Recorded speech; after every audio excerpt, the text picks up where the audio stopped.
What could possibly link Lolita and Alex Cameron's Studmuffin96 song? The answer is pedophilia and child abuse.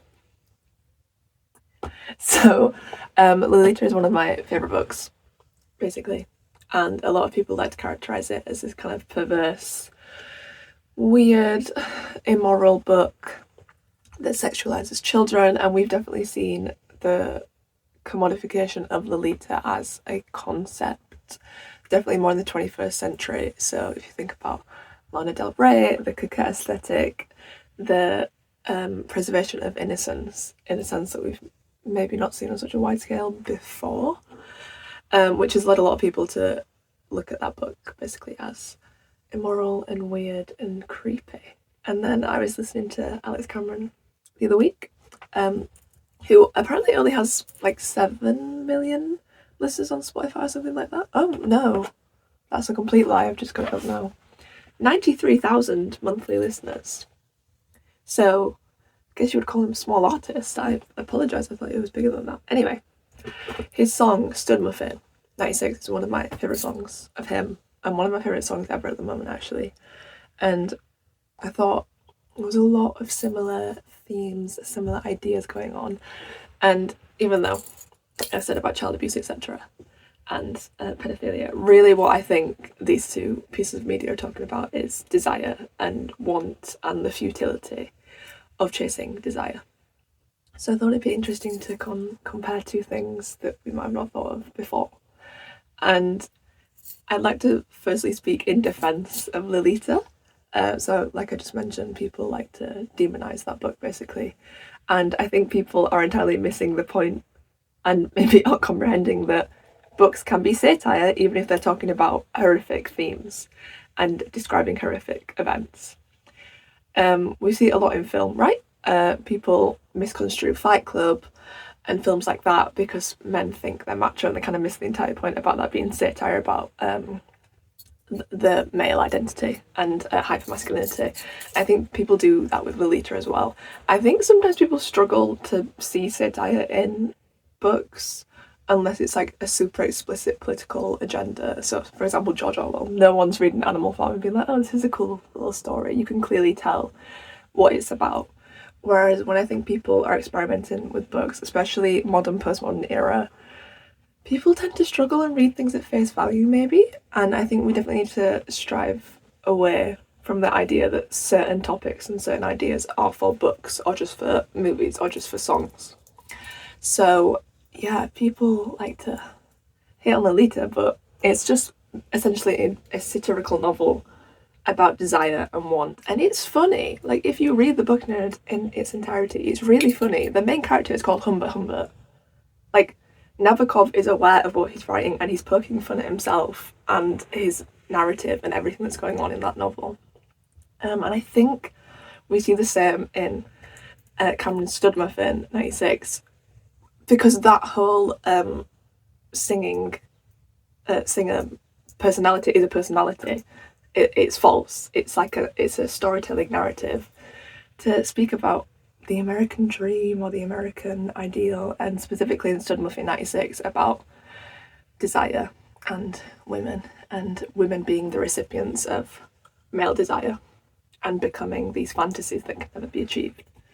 So I think desire in itself is definitely an inherently sort of conflated idea, right? Because once you desire something and you want something, you keep chasing and chasing and chasing until you get that.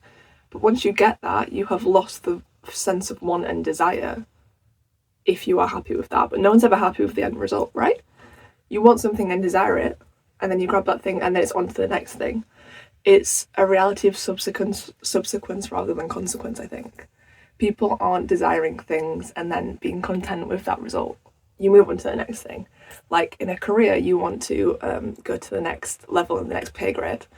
Once you've got that, you might be happy for like however long, and then you want the next thing and the next and the next and the next. So one is always an absence of itself, an absence of the concept. And we see that in Lolita, right? The entire novel is him going on this unattainable journey to end up in a relationship with his stepdaughter, which is insane. And we see just the mental deterioration of him through the comedic aspects, is that this is never going to be actualised.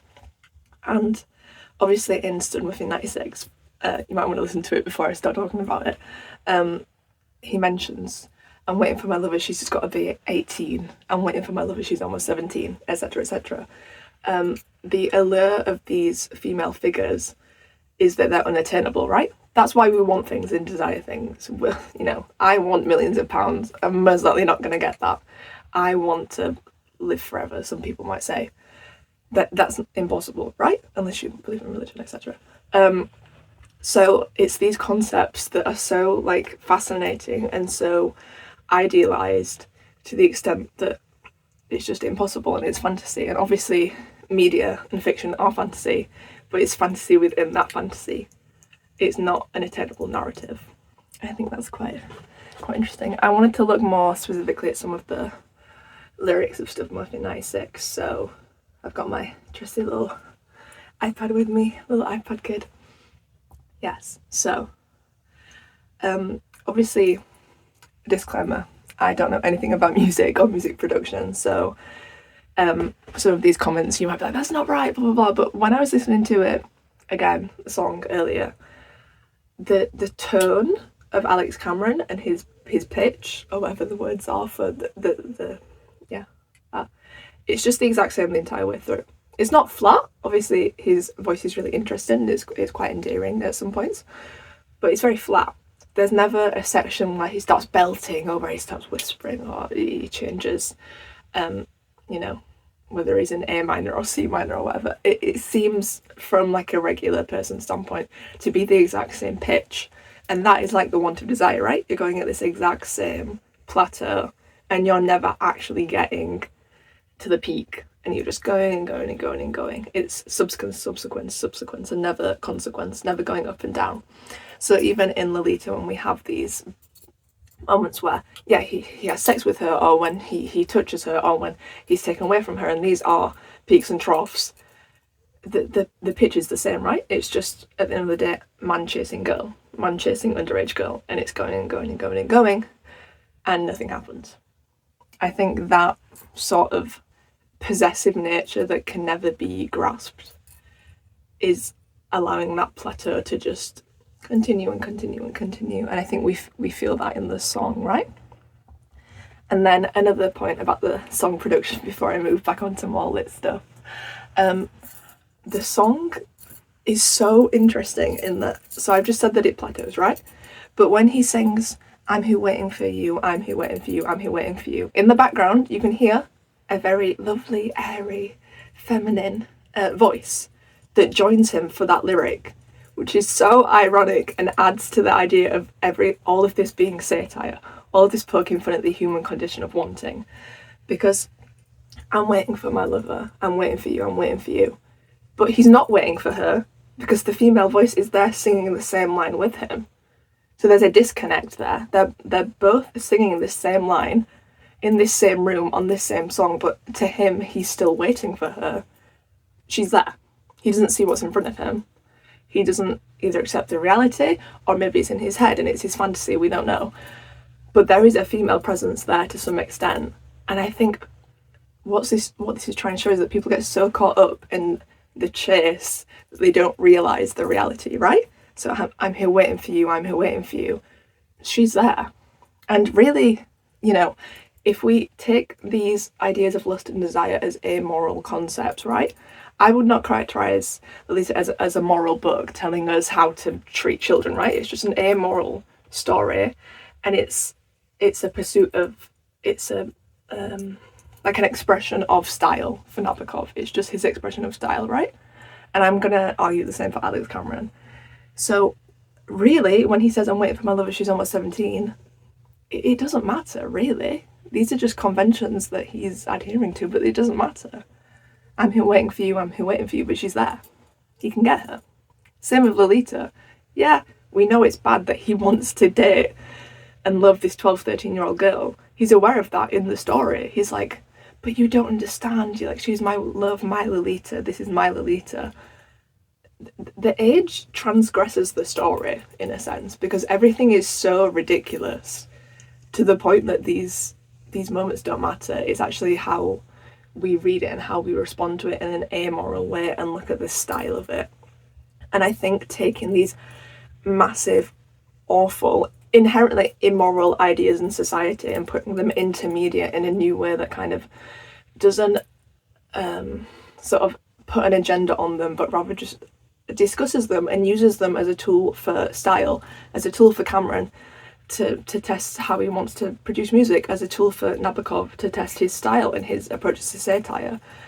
That is not an immoral thing. That is amoral, explicitly amoral. I'm going to keep repeating that clearly. And I think, to speak more in sexual terms, it's this idea of climax, right? So in a song, or in like good songs, as some people would say, there's always like a peak, right? Or maybe like a good bridge. I know a lot of people like Taylor Swift. Taylor Swift is good for her bridges in her songs, and they're like maybe the peak of the song, or it's where everything comes together. Or I'm trying to think of like modern examples. In Wicked, at the end of Wicked, when Cynthia Erivo does her note that was so famous to us, that's the climax of those moments, right? We've like enjoyed it, but we've been waiting and we've been wanting and desiring that end moment where everything culminates, right? These pieces of media are explicitly cyclical and they're never resolving themselves. They're disintegrating themselves and feeding into themselves, right? So for Lolita, we know he's never going to get Lolita. We know from the beginning of the book that he's mental, basically. And it's cyclical, because you could just start the book again. And each chapter feels like the same story over and over and over and over again. Same thing. So whilst his character and his mental stability deteriorates, it's just the same thing over and over and over again. He desires and he desires and he desires, but he never attains that desire. And then in the song, you can loop, just in a basic idea, you can loop a song, you can listen to it more than once. We all listen to our favourite songs way more than once, way more than 50 times probably, because we desire that feeling of enjoying those 3 minutes of music. We want to listen to it and repeat the song and repeat the song and repeat the song. And we desire that repetition more than the thing itself. And I think that's a really interesting concept, is that we're desiring the feeling of it rather than the end product. So one of their major secondary works on Lolita was in Booth's The Rhetoric of Fiction book, where he basically coins the term unreliable narrator and uses it for Humbert Humbert to describe him. And this is the entire point of doing personas within media, is that the moralities and the choices of these characters, of the speaker in Studmuffin96 and Humbert Humbert, does not reflect Nabokov and does not reflect the person behind Alice Cameron. These narrators are inherently unreliable because they want to provoke you in a way that hasn't been felt before. I hate the term postmodern, as most people do. It's so conflated and so hard to... It's just meaningless at this point, really. But I do think these are medias of the postmodern era, right? Because what is happening? Everything's fragmentary. Nothing makes sense anymore. We're scrambling for things. We want to try to express ourselves in new ways. If Lolita had been written like a normal 19th century big novel, 1,000 pages, really, really descriptive, it probably would have turned more heads, and it probably would have been correct to describe that as immoral. But this is a work in style. It's a work of style about style. And if in the postmodern era you have to talk about child exploitation and pedophilia to provoke people, to make people think about literature in a new way that just has never been done before, then that doesn't, equate to immorality. I think the expression of desire needs to be talked about in new ways. We're used to having the repressed female arc. We're used to having the unfaithful husband, etc., etc. We're used to having the religious epiphany that marriage is this sacred, holy thing. Surely people are bored of that. Or if not bored of it, they're just used to it. And they're wanting a new narrative and a new story. And you can have that in these different pieces of media. without it making you a bad person for indulging in them and enjoying them and desiring that. So I think it's sort of like a meta-narrative as well. Again, all these words, very postmodern and very sort of meaningless. But yeah, I think it reflects and refracts the human condition. And I think an achievement of that is incredible, because basically you're parodying the want of fulfillment. We all want to be fulfilled and live a happy life, and basically we can't. That's enough.